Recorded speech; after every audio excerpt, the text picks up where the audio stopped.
Here I am back in prison stripes. So people have asked how my family handled me going to prison, and it was difficult.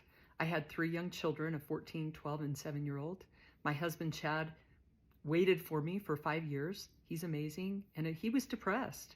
It was really hard. I don't think any of us could accept that I was going to be gone as long as I was.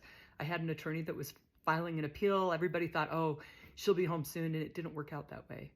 My youngest daughter, she was 7 years old, and I remember they allowed me to do a video visit when I'd been there about 3 months. And as soon as she got on the screen, she started to cry, and I started to cry, and I felt so much anger inside me, the hurt and pain of that separation.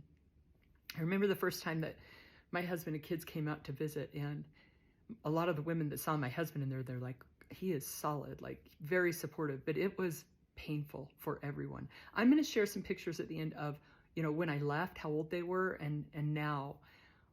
I think the biggest impact on my children was when I got honest and took ownership for the mistakes that I made while I was locked up. They came out about halfway through my prison sentence, and I just said, I am 100% at fault for this. I did this to you.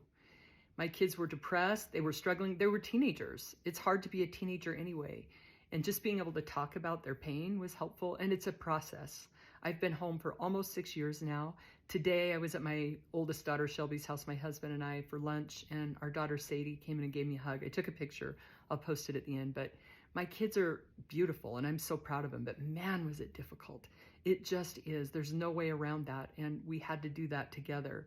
I'm proud of them, though. I'm proud of who they've become in the process. And what choice do you have? I'm sure people are going to say, like, how could you do it? Well, I did do it, and we had to face it and move forward. What were our options? I could have continued to say I'm a victim and stayed angry. And sometimes I felt that way, and sometimes I still do.